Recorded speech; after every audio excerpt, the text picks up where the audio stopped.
ભગવાનની શરણાગતિ સાથે યોગ કરો તો યોગનો પૂરો ફાયદો થાય. અમે ઘણી વાર આપ મને જુઓ છો યોગ કરતા કરતા, પણ એના જે મૂળભૂત તત્વો છે એ ઘણી વાર આપથી છૂટી જાય છે. તો આજે આપણે યોગ કરતા કરતા યોગના જે મૂળ સિદ્ધાંતો છે, યોગને જો મૂળ અનુશાસન છે, યોગની 100% રાઈટ જે વિધિ છે, મેથડ છે એની આપણે વાત કરીએ. જો પહેલી વાત, જ્યારે પણ ઉપર ઉઠવાનું હોય કોઈ પણ આસનમાં, ત્યારે શ્વાસ અંદર ભરવાનો. હાથ, પેર, પેટ, પીઠ, આખું શરીર રિલેક્સ રહે અને મન ભગવાનમાં રહે. હું શરીર, ઇન્દ્રિય, મન નહીં, હું નિત્ય શુદ્ધ બુદ્ધ સચ્ચિદાનંદ સ્વરૂપ આત્મા છું. આ વિચાર, આ ભાવ ચેતના નિરંતર મનમાં રહે અને દિવ્ય ભાવ ચેતનામાં, એને અમે યોગ ચેતના, આત્મ ચેતના કે ભાગવત ચેતના કે ગુરુ ચેતના કે ઋષિ ચેતના કહીએ, ડિવાઇન કોન્શિયસ કહીએ. એમાં રહીને યોગ કરવાનો. તો આ તો વાત થઈ ભાવ ચેતનાની.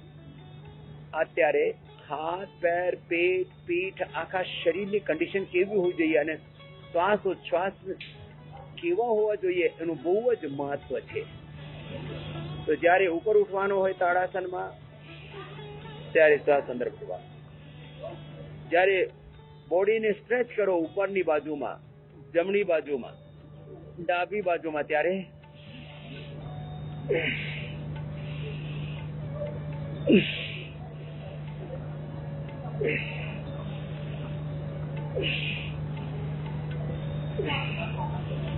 તો જમણી બાજુમાં, ડાબી બાજુમાં તમે શરીરને વાળો ત્યારે શ્વાસ અંદર ભરવાનો. ઉપર ઉઠતી વખતે શ્વાસ અંદર ભરો, પછી બહાર કાઢી દો. તો શ્વાસ અંદર ભરીને તાળાસન, તિર્યક તાળાસન કરવાનું. શ્વાસ છોડીને આસનને છોડી દેવાનું. આમ જ તમે ત્રિકોણાસન કરો, શ્વાસ ભરીને આમ કરવાનું, પછી શ્વાસ છોડીને આમ આવી જવાનું. ત્રિકોણાસન આમ કરો કે બીજી રીતે આમ કરો. આમ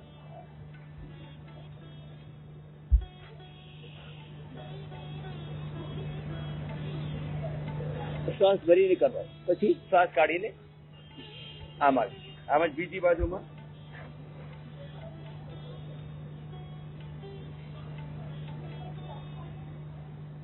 આમ આવી. પછી જયારે આગળ વળવાનું હોય ને ત્યારે શ્વાસને બહાર કાઢવાનું. શ્વાસ બહાર કાઢીને પાદ હસ્તાસન કરવાનું.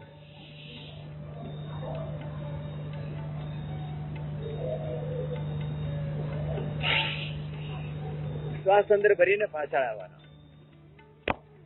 શ્વાસ અંદર ભરીને પાછળ જવાનું.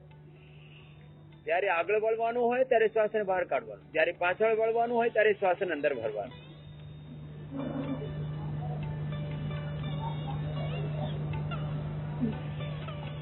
આવી રીતે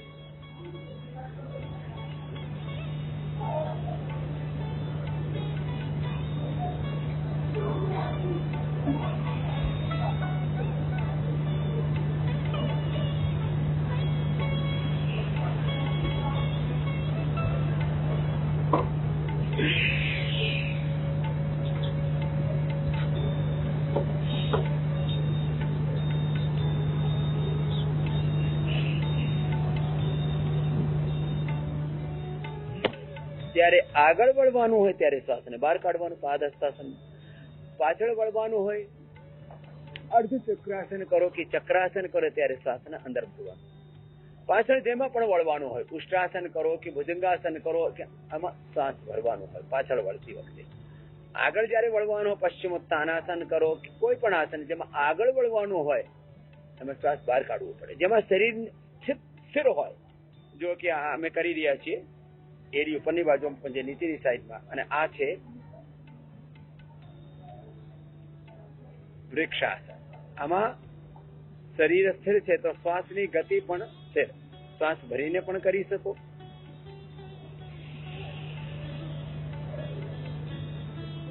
શ્વાસ બહાર કાઢીને પણ કરી શકો.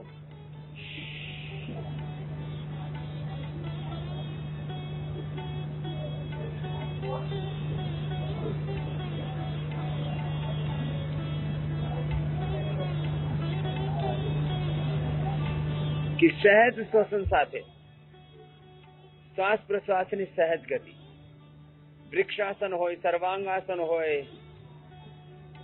शीर्षासन होय, जे आसन में श्वास प्रश्वास नो बहु महिमा है.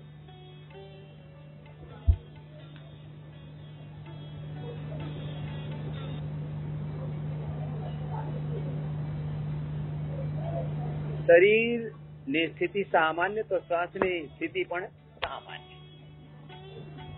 धारो के तमे गरुड़ासन करी रह्या छो तो श्वास ની ગતિ સામાન્ય, શ્વાસ સહેજ ચાલતો રહે, ડીપ બ્રીથ.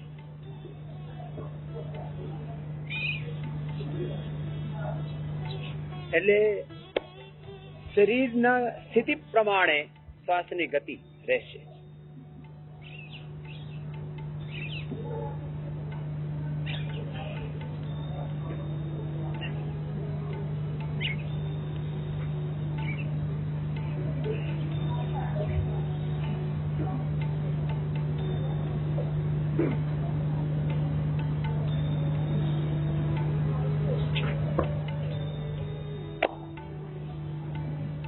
વિધિ સહી હોવી જોઈએ. સમ્યક વિધિસર આ પ્રાણાયામ જો આગળ વણવાના અભ્યાસ બેસીને બતાવો, પછી સીધા સોઈને ઊંધા સોઈને યોગમાં યોગાસન કરતી વખતે પ્રાણાયામમાં તો ભસ્ત્રિકામાં આમાં તો આવી જ હોય ને, લેવાનું છોડવાનું સમાન ફોર્સથી, બળપૂર્વક લેવાનું બળપૂર્વક છોડવાનું એ ભસ્ત્રિકા. પછી બળપૂર્વક પાડવાનું સહેજ લેવાનું એ કપાલભાત. બહાર છોડીને બહાર મૂકી દેવાનું. શ્વાસને અંદર ભરવાનું એ પૂરક. શ્વાસને બહાર છોડી દેવાનું એ રેચક. બહાર છોડીને બહાર જ રોકી દેવાનું એ બાહ્ય કુંભક. અંદર ભરીને અંદર રોકી દેવાનું આભ્યંતર કુંભક. તો ભસ્ત્રિકા, કપાલભાતિ, બાહ્ય પ્રાણાયામ, રેચક, પૂરક, કુંભક, અનુલોમ વિલોમ એમાં પણ લેવાનું છોડવાનું, નાડી શુદ્ધિમાં વચ્ચે એને હોલ્ડ કરવાનું એ તો તમે જાણો છો. પણ આસનોમાં ભૂલ થાય છે. ધારો કે તમે મંડુકાસન કરી રહ્યા છો તો આ 3 પ્રકારથી થાય મંડુકાસન. ફક્ત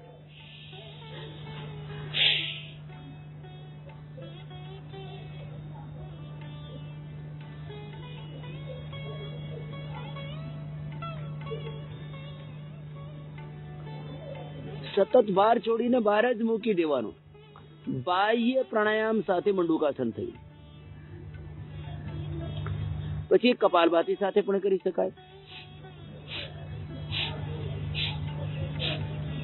અને જેને કોલાઇટિસ હોય, પીછોટી ખિસકી ગઈ હોય, એ સહેજ શ્વસન સાથે પણ કરી શકાય.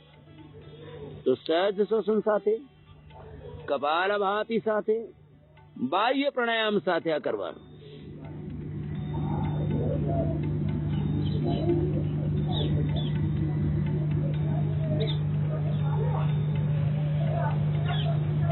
આ મંડુકાસન થયું. આમ હા,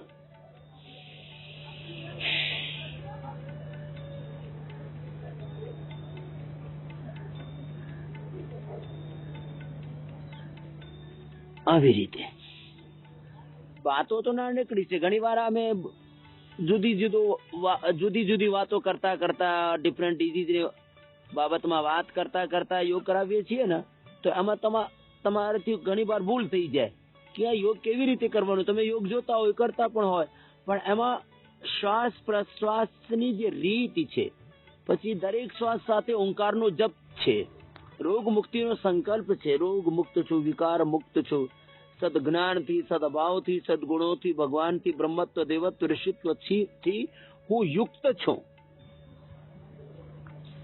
આવી ભાવ ચેતના સાથે શરીરની સ્થિતિ, પ્રાણની સ્થિતિ, મન વિચાર ભાવની સ્થિતિ સમ્યક હોવી જોઈએ. એટલે હું કહું છું, right method, right timing, concentration, continuity, ભગવાનની શરણાગતિ, પ્રસન્નતા, એકાગ્રતા, નિરંતરતા સાથે, દિવ્યતા સાથે તમે આમ યોગ કરો ને પછી પૂરું રૂપાંતરણ થાય.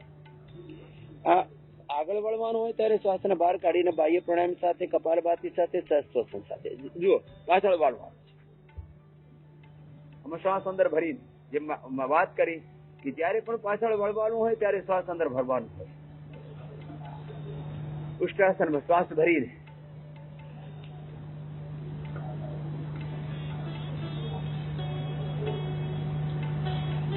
પછી વચ્ચે શ્વાસ લેવાની ઈચ્છા હોય તો લંબા શ્વાસ લેવી, નહીં લેવાની, નહીં તો ચક્કર આવી જાય.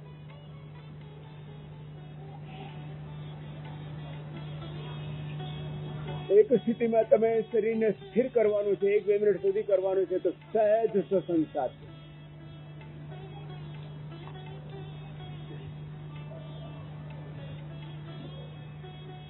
આમ જ કોઈ પણ આસનમાં આગળ વળવાનું હોય, શશકાસનમાં વળો, શ્વાસ બહાર, શ્વાસ ભર્યું અને કાઢીને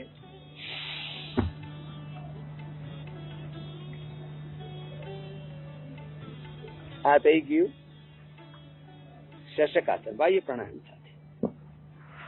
કે શ્વાસને બહાર કાઢીને બહાર જ હોલ્ડ કરી દેવાનું. પછી એક આસનમાં તમે સ્થિર થઈ જાઓ.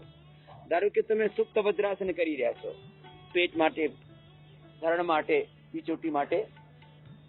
આમાં બાહ્ય પ્રાણાયામ સાથે થાય.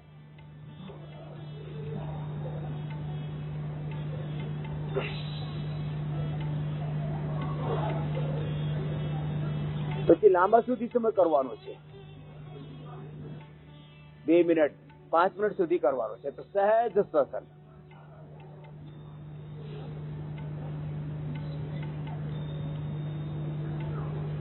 તો શરીરની સ્થિતિ, શરીર સ્થિતિ, મન સ્થિતિ બહુ મહત્વપૂર્ણ છે. તો આ સુપ્ત પદ્માસન.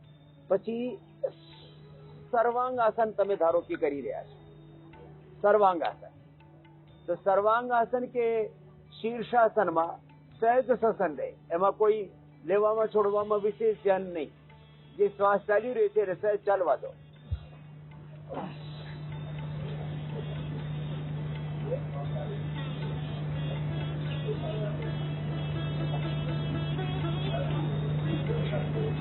આમાં પણ કપાલભાતિ કરવું હોય તો કરી શકે, બાહ્ય પ્રાણાયામ કરવું તો એ પણ કરી શકે.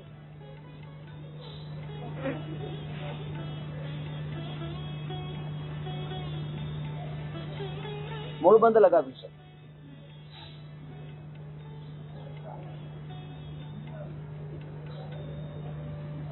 આમાં શીર્ષાસનમાં પણ આવું થાય. સહજ શ્વસન સાથે શ્વાસ લેવાનું, કાઢવાનું, સહેજ શ્વાસ ચાલતું હોય.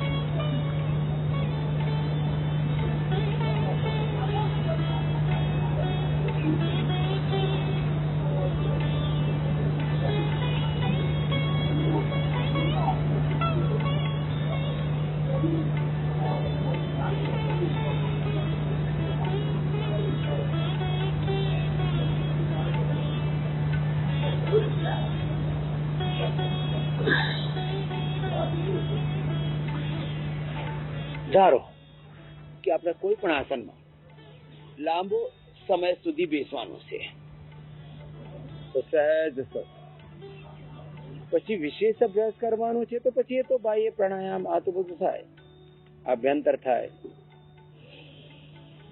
તો જ્યારે શરીરની સ્થિતિ સામાન્ય, ધારો કે તમે આ ગોમુખાસનમાં છો, તો સહજ શ્વસન સાથે કરી શકો. આપ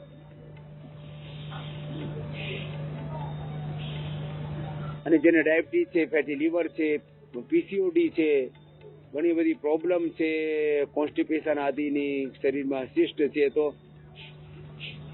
કપાલભાતિ સાથે, સહજોષણ સાથે, કપાલભાતિ સાથે. વિશેષ પરિસ્થિતિમાં જેને થાઇરોઇડ છે તો ઉજ્જાઈ સાથે પણ કરી શકાય.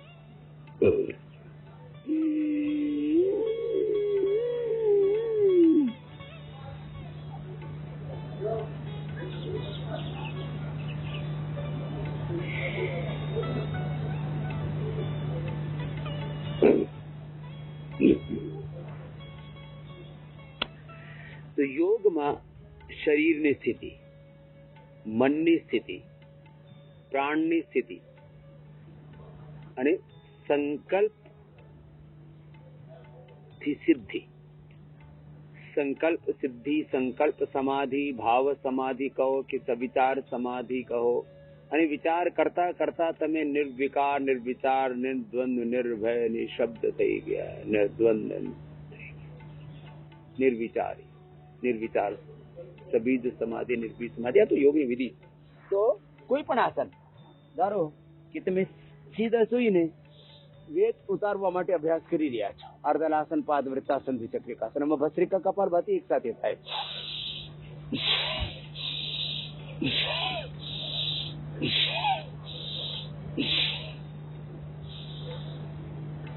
તમે ડિફરન્ટ ડિઝીઝના કેન્દ્રમાં રાખીને કહું તો ઓબેસિટી હોય તો ભસ્ત્રિકા અને કપાલભાતિ સાથે આસનો કરવાના.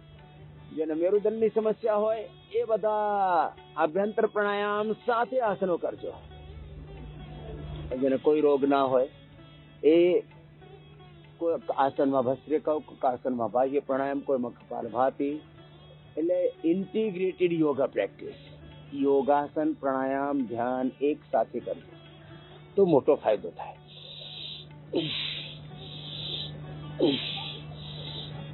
એ તો ઓબેસિટી માટે વાત. ધારો કે કોઈને કમરનો દુખાવો છે તો આ બે જ આસન પર્યાપ્ત છે. આમાં મર્કટાસન, શ્વાસ ભરીને મર્કટાસન 1 મિનિટ થી માંડીને 5-5, 10-10 મિનિટ સુધી આમ કરાવીએ છીએ. બ્રેથને હોલ્ડ કરીને ધારો કે અડધી મિનિટ તમે શ્વાસને અંદર ભરીને રાખી શકો છો, હોલ્ડ કરી શકો છો. તો અડધી મિનિટ સુધી રાખવાનું.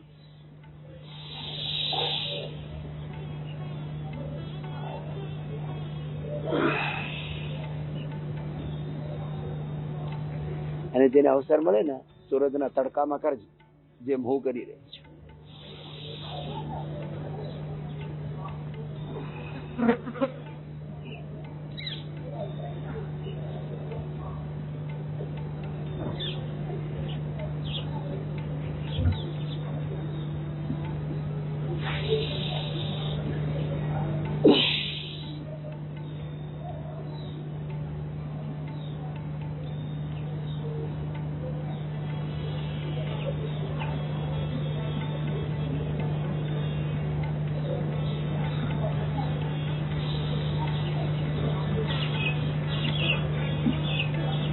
કમરમાં દુખાવો છે તો શ્વાસ ભરીને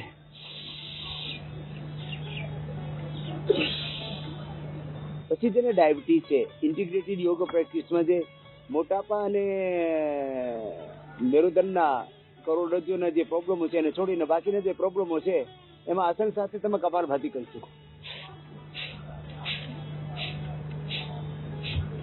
પવન મુક્ત આસનમાં, ઉત્તાન પાદાસનમાં,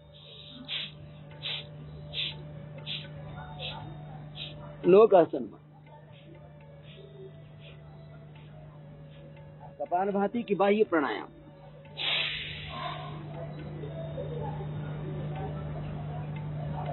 શ્વાસને બહાર મૂકીને હોલ્ડ કરવા. અને મેં વાત કરી તમને કે કમરનો દુખાવો છે તો મકરાસન, ભુજંગાસન, આભ્યંતર પ્રાણાયામ સાથે શ્વાસ ભરીને કરવાનો, શ્વાસ છોડીને નીચે આવવાનો.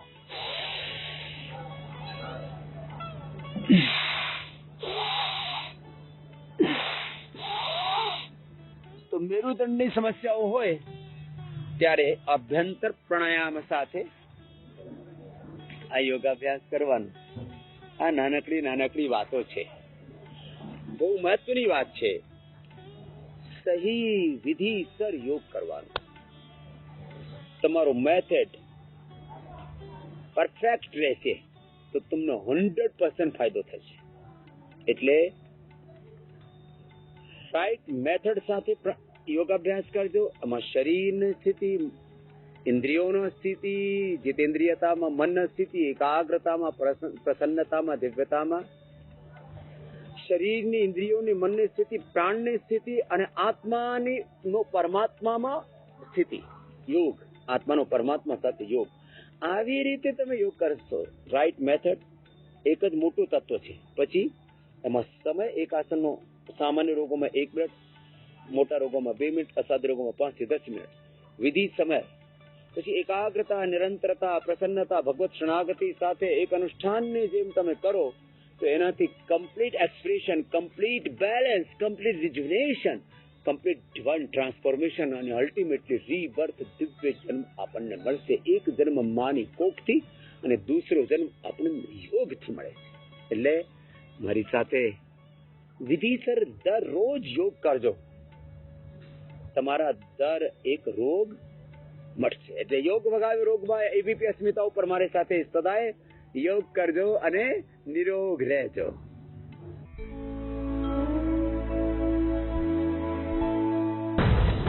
પેટ્રોલ ડીઝલ પુરાવતા કેમ સાવધાની રાખવી છે જરૂરી? કેવી રીતે થાય છે પેટ્રોલ પંપ પર ગોલમાલ? પેટ્રોલ ડીઝલમાં કટકી થાય છે ત્યારે હું તો બોલીશમાં રાત્રે 8 વાગે થશે તેલના ખેલનો પર્દાફાશ.